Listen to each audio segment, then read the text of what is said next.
Often in theatre we'll spend a lot of time running around the building, getting the balance between the cast and the orchestra correct amongst all those loudspeakers. And that's something that's really gone away when using Soundscape. It's been a much, much quicker process in the theatre. The idea of creating a transparent and realistic sound system and sound design for a show was a lot of what I always tried to do. But that's something that's very complicated and difficult to do with loudspeakers in a conventional format. And here, for the first time, is a system that actually gives me the ability to do that.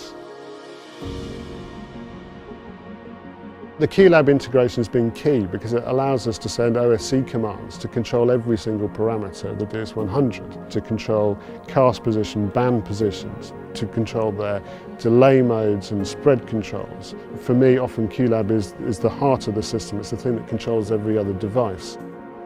One scene set entirely in a church, and using a particular set of settings in OnSpace has allowed me to really recreate that. It's one of the things that people have commented almost more than anything else.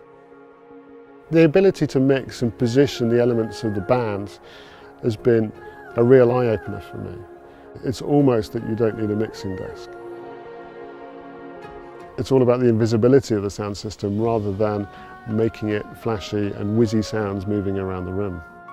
The ability to connect with an audience is often related to understanding what somebody is saying, being able to tell who's saying it. I mean, that's one of the things with the system that's been totally astounding. The idea that I can hear 16 different voices on stage and I can sit in a seat in the stalls and clearly identify which person is singing if I close my eyes.